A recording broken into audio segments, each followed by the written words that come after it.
ಏನು ರಾಜ್ಯ ಸರ್ಕಾರದ ಬಿಡದಿ ಹೋರಾಟ ನಡೀತಾ ಇದೆ. ಸೊ ರಾಜಕೀಯ ಹೇಳಿಕೆಗಳು, ಪರ ವಿರೋಧಗಳು, ಚರ್ಚೆಗಳು ನಡೀತಾ ಇದೆ. ಏನು ಹೇಳ್ತೀರಿ ಈ ಹೋರಾಟದ ಬಗ್ಗೆ? ಈ ರಾಜ್ಯ ಸರ್ಕಾರದ ಆಡಳಿತ ಸರ್ಕಾರ ಅತಿ ಬುದ್ಧಿವಂತಿಕೆ ಬಿಡಬೇಕು. ಅವ್ರು ಹೇಳ್ತಾರೆ ನಾವು ಬೆಂಗಳೂರನ್ನ ಬೆಳೆಸಬೇಕು ಅಂತ. ಬೆಳೆಸಿ ಸ್ವಾಮಿ, ಬರಡು ಭೂಮಿಗಳನ್ನ ತಗೊಂಡು ಬೆಳೆಸಿ. ಹೋಗಿ ಇಲ್ಲಿ ಬಂಡೆ ಇರೋಂಥ ಜಾಗಗಳೆಲ್ಲ ಇದ್ದಾವೆ, ಹತ್ರದಲ್ಲೇ ಇದ್ದಾವೆ, ಬೆಂಗಳೂರಿಂದ 20 ಕಿಲೋಮೀಟ್ರು. ಅದನ್ನು ಅಕ್ವೈರ್ ಮಾಡಿ, ಅದನ್ನು ಮೆಟ್ರೋಪಾಲಿಟನ್ ಸಿಟಿ ಮಾಡಿ, ಅದನ್ನು ಡೆವಲಪ್ಮೆಂಟ್ ಮಾಡಿ. ರೈತರ ಭೂಮಿ ಯಾಕೆ ಕಿತ್ಕೊಳ್ತೀರಿ ತಾವು? ಈಗ ಕುಣಿಗಲ್ಲು ಈ ಕಡೆ ಎಲ್ಲ ಬಂದರೆ ಆ ವ್ಯಾಪ್ತಿಗೆ ಹೋದಿದೆ, ಹತ್ರ ಇದೆ. ಅಲ್ಲಿ ಯಾರು ರೈತರ ಭೂಮಿಯಲ್ಲಿ ಕೆಲವೆಲ್ಲ ಬಂಡೆ ಕಲ್ಲುಗಳೆಲ್ಲ ಎಲ್ಲ ಕ್ರಷರ್ ಆ ಥರದ್ದು ಇದ್ದಾವೆ. ಭೂಮಿ ತಗೊಂಡು ಡೆವಲಪ್ ಮಾಡಿ. ಯಾಕೆ ಖರ್ಚು ಜಾಸ್ತಿ ಬರುತ್ತೆ ಅಂತೀನಾ? ಯಾಕೆ ನಿಮಗೆ ರೈತರ ಭೂಮಿ ಬೇಕು?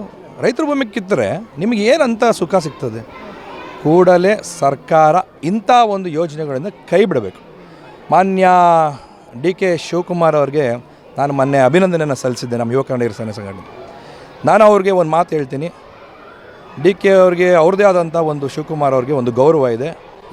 ಅವರು ಹೆಸರು ಹೇಗಾಗಬೇಕು ಮುಖ್ಯಮಂತ್ರಿ ಅಂದರೆ, ಈಗ ಹೇಳ್ತಾರೆ ಹಿಂದೆಗಡೆ ದೇವರಾಜ ಅರಸು ಅವರು ಇದ್ದರು, ಇನ್ನೊಬ್ಬರು ಇದ್ದರು, ಮತ್ತೊಬ್ಬರು ಇದ್ದರು ಅಂತ. ಮುಂದೆ ಇನ್ನೊಂದು 25-30 ವರ್ಷ ಆದಾಗ ಸಿದ್ದರಾಮಯ್ಯವ್ರನ್ನ ಕನ್ನಡ ರಾಮಯ್ಯ ಅಂತಲೂ ಅಂತಾರೆ.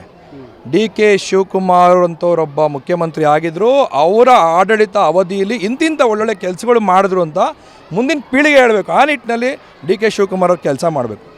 ಅದು ಬಿಟ್ಟು ರೈತರ ಭೂಮಿನ ಕಿತ್ಕೊಳೋದು, ಕೆಂಪೇಗೌಡ ಜಯಂತಿ ಹೆಸರು ಹೇಳಿ ಸಸಿ ಹಾಕ್ತೀವಿ ಅಂತೇಳಿ ಹಗರಣಗಳು ಮಾಡೋದು, ಬಹುಶಃ ಇದು ಡಿ.ಕೆ. ಶಿವಕುಮಾರ್ ಅವ್ರಿಗೆ ಕಷ್ಟಪಟ್ಟು ಅವರು ಮುಖ್ಯಮಂತ್ರಿ ಆಗಿದ್ದಾರೆ, ಅವ್ರಿಗೆ ಆದಂಥ ಒಂದು ಗೌರವ ಇದೆ. ಇವೆಲ್ಲ ಬಹುಶಃ ಭವಿಷ್ಯದಲ್ಲಿ ಅವರ ಹೆಸರಿಗೆ ಚ್ಯುತಿ ತರೋ ಕೆಲಸ ಆಗ್ತದೆ.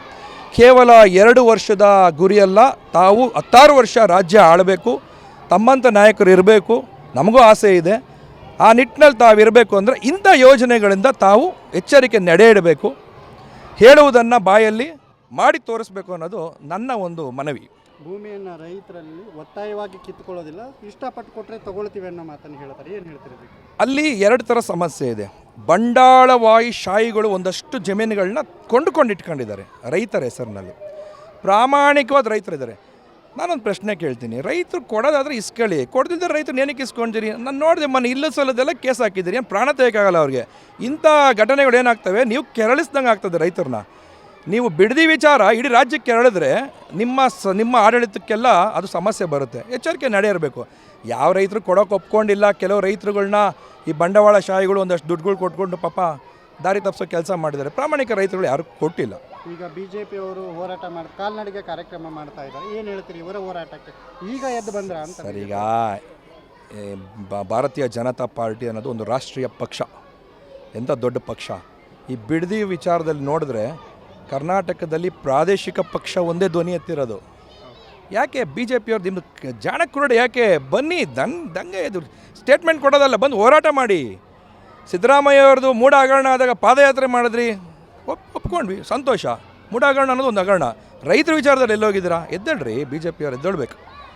ಎಲ್ಲ ಒಂದು ಕಡೆ BJP ಅವರು ಡಿ.ಕೆ. ಶಿವಕುಮಾರ್ ಇಷ್ಟಪಟ್ಟು ರೈತರು ಏನು ಇಷ್ಟಪಟ್ಟು ಕೊಟ್ಟವ್ರದ್ದು ಮಾತ್ರ ಇಸ್ಕೊಳ್ತೀವಿ ಅಂದಮೇಲೆ ಹೋರಾಟಕ್ಕೆ ವಿಜೇಂದ್ರ ಅವರು ಸಿದ್ಧತೆಗಳನ್ನು ಮಾಡಿಕೊಂಡ್ರು ಅಂತ.